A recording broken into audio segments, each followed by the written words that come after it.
And I guess the cool thing about Magic the Gathering is there's nothing stopping you from just printing this out, putting it in a sleeve, and building a deck. Like, there's really nothing stopping you. You could just do that. We're doing it.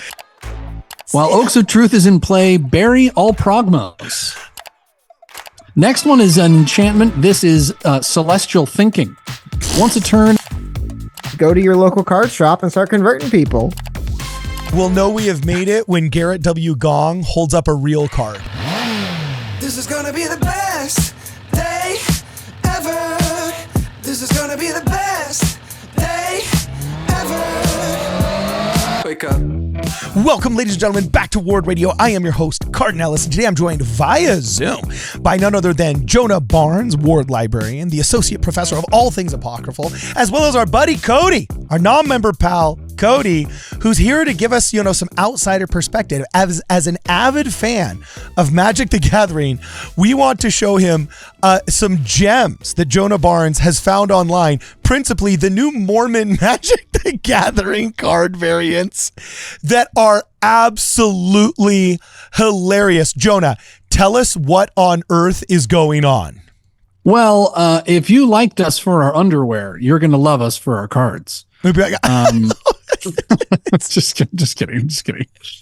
So Magic cards, for those of you who, I don't know, what generation was Magic cards? Is that our generation? Is that millennials, I guess? It's still popular now, but it came out in the 90s. Yeah, it came out in the 90s, but it's still going strong, man. I know that all our wives are going to watch this and be like, "Oh my gosh, I can't believe they talked about this." Yeah. But Magic cards was a game, like one of the original, it broke out of just face cards. It was a card playing game, extremely popular in the 90s, early 2000s, in which you have different colors that you imbue. So blue is the power of water and red is the power of fire and things like that. And you compete with these different cards. You summon creatures and you cast spells and things like that. And it started off with just kind of a set number of cards, and they've done a very good job over the years of kind of updating them with new cards, keeping it fresh and not making it one-sided or whatever. And so it's retained some popularity in some circles. Rock on. Yeah. And so you can actually go online and make your own Magic card. Like there's a template, there's a website that you can make your own Magic cards, and people go on there and they make their own Magic cards. And so I thought, I wonder if, and I just went searching, and sure enough, there are lots of Mormon themed Magic cards, of Latter-day cards, which are fantastic. Some of them are really, really good. And we're going to highlight some of them for you today. Now, Cody, you know Magic cards, right? You're a Magic card connoisseur. You are a magician of Magic cards. I'm a fan of the game. A true planeswalker. A true planeswalker. Don't be modest, Cody. Okay. We would maybe you can be the arbiter, because it's been a while. I've been out of the game for a long time. I have these little mini humans running around I have to feed and take care of. So I've been out of the game for a long time, but maybe you can help us understand which of these cards is really top tier and which of them are kind of mediocre. So, all right. So you ready? Cool. We going to go, we going to do these? Okay. Bring them up. All right. So here we've got first JosephSmith. Legendary creature, holy human artifact, given the power of vigilance. And when JosephSmith enters the battlefield, draw a card. When JosephSmith deals combat damage to a player, draw a card. Whenever you draw a card, because a 1/2 holy missionary creature token, 2nd Nephi 3/7. Okay, what's the flavor text 2nd Nephi 3/7, bro? I don't know what that is. Let me look it up. I'm curious as that too well, because as far as Magic cards, I'm imagine. First of all, you would probably want JosephSmith to be one of the best cards if you were making a Mormon set, right?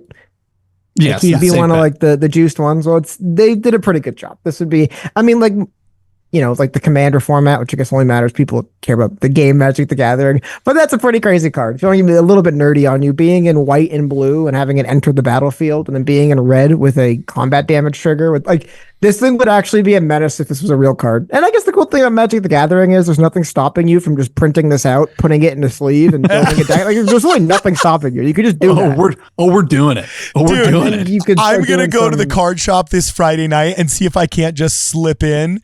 I'm just going to see if I can't straight up just slip in. All right. JosephSmith, legendary creature, into a regular deck. That would be hilarious. So I looked up 2nd Nephi 3/7, and you know what 2nd Nephi 3/7 says, bro? Okay. It says, Yea, Joseph truly said, thus saith the Lord unto me, a choice seer will I raise up out of the fruit of thy loins, and he shall be esteemed highly among the fruit of thy loins, and unto him will I give commandment that he shall do a work for the fruit of thy loins, his brethren, which shall be of great worth unto them, even unto the bringing of them to the knowledge of the covenants which I have made with my fathers. All right. All right. Honestly, this is especially like I would say, I don't know if this is the point of the video or not, but I would say if there are people that are fans of Magic the Gathering, especially if they play the commander format. Now that I look at these, like especially if you were to just pick a single card like a legendary and just make it your commander, you really could. I guess again, like a 6-mana 3/3. This isn't like so overpowered, no one will want to play with you. And you could just use the other regular Magic cards to fill out the deck, and you would have like a pretty fun deck and kind of flavorful. You know, you would probably be bringing JosephSmith off the battlefield and back on over and over again and generating a bunch of creatures, drawing a bunch of cards. There's a bunch of members of our audience now that are like, what? It's like their dad listening to baseball statistics, right? So let's go over the rest of these really, really fast. Well, one last thing I would say though with JosephSmith, you'd have to be very careful because I believe I'm reading this correctly. If you ever had any effect in play that said you draw a card when a creature enters the battlefield, you would actually get stuck on an infinite loop and lose the game, or it'd be a draw. Oh, because it could be summoning, triggering. You would draw a card and create a 1/2 Holy Missionary, and then if that Holy Missionary caused you to draw a card, there is no may. You would just keep doing it over and over again. Wow. So JosephSmith plus a Holy Missionary just breaks the game. It's just all right. Wow. I mean, in a bad way. You can't right. win that way if it's infinite. You have to be able to stop the combo, or else it's a draw. So here's the next one. What do you think of this one? What does Cody think of this one? Land of Mormon. Excerpt, tap, add. What is that? Oh, you can choose forest hybrid or mana. Yeah, hybrid mana. Now there was in Mormon a fountain of pure water, and Alma resorted thither. There being near the water a thicket of small trees, where he did hide himself in the daytime from the searches of the king. Oh, okay, cool. So land of Mormon. It's a spring of water. It's a never-ending fountain of pure water. And here's a good one right here. Moroni Nephite Captain. Oh, that guy looks BA. Legendary. Well, back to the other one. Is Land of Mormon, like, would that be another card you'd want to be very good? Is that like an important thing? I mean, all these are, you know. So they again did a good job. That would be feels like the kind of card where it's like situational, but it would also break the game in some settings where it's like that's just too good. You can't give people that. It's too good. By the way, Jonah, isn't this a little bit of a misnomer? Land of Mormon shouldn't it be called Waters of Mormon? Because that's what it was in the book. That's what it was in the Book of Mormon. Oh, I think you're right. Yeah. All right. Whatever. It's fine. So either way, Waters of Mormon would be pretty cool. I would definitely want to play with that in my decks. Yeah. So here we've got legendary creature, human soldier, Moroni Nephite Captain with first strike vigilance. When Captain Moroni attacks or blocks soldiers you control, gain protection from colorless or a color of your choice until the end of the turn. And then here's the scripture. What do you think of this flavor text, Cody? If every man who ever was or ever would be like Moroni, the very powers of hell would be shaken forever and ever. Is that pretty tough flavor text right there? Do you know what that's from? I imagine the Book of Mormon. Yeah. Correct. Yes, it is. They didn't quote it here, but when you read it without the quote, it actually sounds pretty tough, doesn't it? It's funny. It actually kind of sounds like a traditional Magic, because a lot of the times Magic the Gathering flavor text on the actual cards, they almost kind of will try to replicate I think there actually is fake made up scriptures from fake made up worlds that they actually have as flavor text. Like that's a style they use a lot, like quotes about somebody or something they said. So I think it's kind of funny seeing that, like especially if it was like someone that didn't even know Moroni had anything to do with religion, that would 100% just slip through as just like a Magic card. Like I've never heard I wonder what plane he's from. Never heard of this guy. Like it wouldn't even stand out. Anything about that is weird. No. All right. And there'd be another good card, man. He would be a beast with a bunch of other soldiers. Him and his soldiers would be pretty beastly. It's kind of hard to tell from reading it, but that feels almost like unbeatable at a certain point, really. Well, I think that was, Moroni was unbeatable. You heard it here from Cody, the non-member first. Secular recognition. No, I'm just kidding. Well, but would that be the flavor? Because I guess unbeatable is a little bit overboard, but like, no, he's a hero. Play the he's game. like protection from is pretty good. Like that's a pretty crazy effect. he's just well known in the story and the narrative of the Book of Mormon, just like Hercules is well known in the pantheon of Greek mythology. Moroni is very well known in the pantheon of characters from the narrative of the Book of Mormon, and so on and so forth. So anyway, we're just going to burn through the last couple that the internet has already provided. Chief Captain Moroni with first strike, renown 1 banding.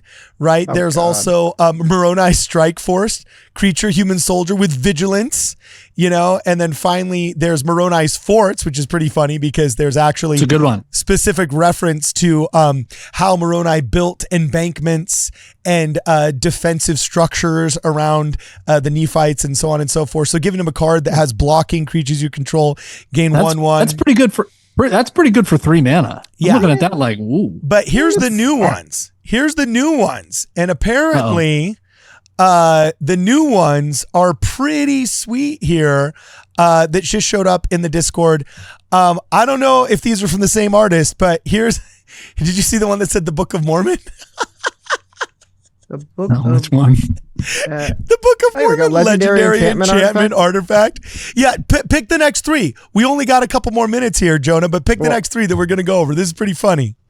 Well, here at Ward Radio, we actually have we have a resident Ward Radio Magic the Gathering team. Really? That we sponsor, yes. And they actually have created some of their own cards for us to look at here today, starting with the enchantment, the Oaks of Truth in green there. Okay. While Oaks of Truth is in play, bury all progmos. And all opponents' sorcery cards and abilities now cast an extra mana. Sorry, not sorry. That is too funny. That is too funny. Pretty good one. Okay, what's the next one? Mm-hmm. Next one is an enchantment. This is Celestial Thinking. Once a turn, a player may draw an extra card. All creatures less than 3 power cannot attack while Celestial Thinking is in play because they're just, don't be so myopic. Don't focus on the little things. Okay. Poor Focus on the Cody. big. Poor Cody's like, why is that funny? That's actually a picture of the modern day prophet. That's Russell M. Nelson, the president of the church. And he just did a very famous talk where he said, think celestial, like rise above the terrestrial and the quotidian and the mundane. So he says, hashtag think celestial.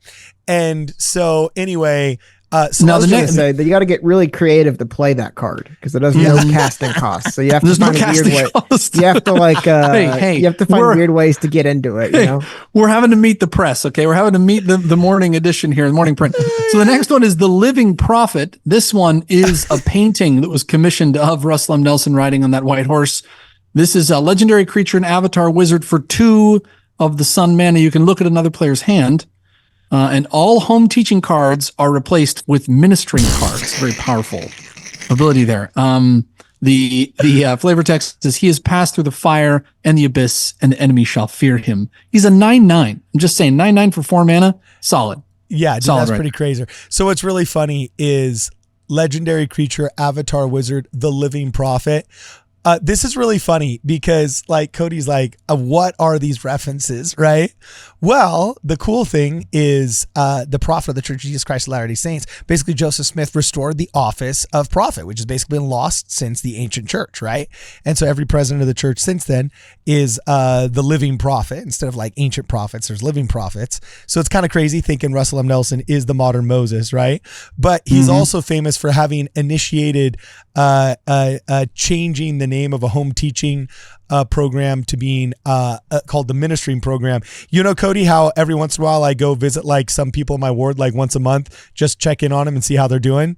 That used to be called the home teaching program, and now it's called the ministering program. So, dude, Cody's getting a baptism by fire and all these inside Mormon jokes, dude. You know, he knows. Again, he knows quite Mormon a bit. Proxies and go to your local card shop and start converting people. Well, throw down your what's his name? Throw down your commander Moroni Nephite captain. They'll be like, who is this guy? What is protection to everything? This is crazy. Funny you should ask. Let me tell you a little more about this card. Yeah, but like that's so overpowered. He just like, how does he do that? You're like, well, let me tell you the story, okay? And then once I tell you the story, you'll realize that's kind of underpowered. You know? If you open up to Book of Alma, chapter 42, dude, think of the missionary flex that it would be if the Church of Jesus Christ of Latter-day Saints literally commissioned an official expansion pack called like the Lands of Mormon with Wizards of the Coast. They have the money just to flex and have the do money. It. They have the like That if they just came in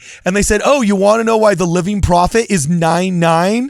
and can see your hand because he is a prophet, a seer, and a revelator. Let me show you the scriptures that justifies. You could finally get all those geeks that have zero social skills that are asked to go be door-to-door salesmen, basically knocking doors completely out of their comfort zone, just sitting down in a card shop being, look, let me tell you how this is totally plausible and awesome and why he deserves. Let me explain here. And you could have them speaking geek to geeks worldwide and going off the hizzy.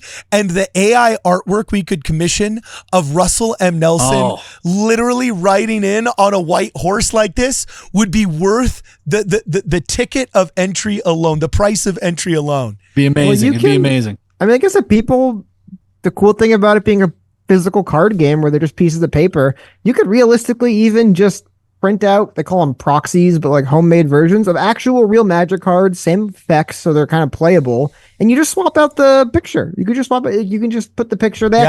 Magic the Gathering actually has a built-in thing they do now where they'll actually give a card 2 names, where it'll have its real name of the card it is, and then if they make like a new version, for example, they did Fortnite cards, and they had the Fortnite Battle Bus. Now, it was an actual real card, so they have both Battle Bus and the real card's name. You could just do that where you have like, for example, the card you're referencing, the one you just brought up, Living Prophet. I'm pretty sure that's Gandalf card. And you could do the same thing. You just take a Gandalf card and change the name, change it from Gandalf to white to whatever. And no, you could Cody, play I'm pretty sure Gandalf was a copy of the Living Prophet card, actually. Yeah. We're pretty sure Gandalf. Yeah. You know, he copied Russell M. Nelson off of Yeah. Now the next just card, like Yoda, you could do it now. Just like Yoda copied Spencer W. Kimball, the prophet of the church from the 80s. I'm pretty sure that the Gandalf card in Magic the Gathering was ripped off by Russell M. Nelson. So I think Gandalf himself is a ripoff of Joseph F. Smith. I mean, yeah, dude, word. You know. So anyway, the last two of these. Last two, so we're going to skip to the Kwaku card. You see the Esoteric Exegesis? I do. I see it right here. We're going to skip to that guy. So this is just 3 mana and then X on top of that. Target player draws X cards. It has a wonderful artwork of Kwaku receiving that real-time revelation from some kind of esoteric text right there. Beautiful depiction. That's now the last card we're going to look at is actually should hit a little close to home here. This is Cardonicus, the Studio Fiend. This is a 7 mana summon. Isn't that Lord of the Pit? No, I don't know what you're talking about. This is Cardonicus, Studio Fiend, summon. This is a summon demon, flying trample, a 7/7 flying trample. All opponents' damage must be directed at Cardonicus while Cardonicus is in play, and all enemy creatures must target Cardonicus. Wait, why does Russell M. Nelson get the Gandalf the Grey treatment? Meanwhile, Cardonicus Studio Fiend gets the freaking Lord of the Pit treatment. This is brutal. Well, don't fret, because also in the Discord we have a picture of a player who actually has been using this card and is kind of swearing by it. In the Discord, we have brand new. Oh, I see it. You can see Garrett W. Gong. There's Garrett W. Gong. He is a big Magic fan. I don't know if you knew this, but he himself, and if you look real close, that's Cardonicus right there. That he's. Oh, so that makes it all better. That makes it all better. Well, I mean, look, one person's demon and is another person's angel. Okay, that's funny. He's taking all the flack. All the opponent's damage has to be directed toward Cardonicus. He's taking all the heat. Dude, hey, well, so we're going to end this podcast right now, but on a really good note with some really good news. Do you know what that good news might be, Cody? Do you know how the good news might be, Jonah? What? I guess I might have, there's no better time to, I guess, reveal this than at the end of this podcast. But me and Cody, for 6 months, have been working on a collectible card game for Ward Radio that's going to be distributed through Ward Radio, that's based off of a fictional world we've created in the Book of Mormon, and it's pretty sick. So far, it's got a working title of You know what I'm saying? And What? it's, every single book in the Book of Mormon is going to have its own expansion pack. First Nephi, second Nephi, you know what I'm saying? Jacob, Enos, so on and so forth. And there's going to be Lamanites versus Nephites versus Mulekites versus Jaredites versus, there's 7 tribes. And so it's got this whole sword that's got 7 points on it based off the 7 tribes of the Book of Mormon. And it's pretty rad. The rules make it so it can coincide with all of the other cards that are played, hopefully, assuming we can work out the rule book well enough, with the Supernatural University. So like Bigfoot could come in and could be like going up against Nephi. It's actually going to be pretty sick, dude. Wait, Cody, is he for real right now? Yeah, I mean, we are working on it. You know, we're in the early bits. We're kind of just putting together the base rule set. And it's kind of one of those things where it's kind of like I was saying before, where there's a lot of Magic the Gathering cards that more or less are kind of just trying to create their own mythos and their own mythological character, not myth, but giving their own like important characters in a world, in a story that did things. And so just borrowing from a real world one that exists instead of their fictional one isn't that hard, right? It's We've got the mythos. We've got the mythos. You know? Now you're going to bring the cards. Right? Yeah, for the real. Events, all the stuff. And we'll know we have made it when Garrett W. Gong holds up a real card. And dude, he's holding it up. He's holding it up. You saw the photograph.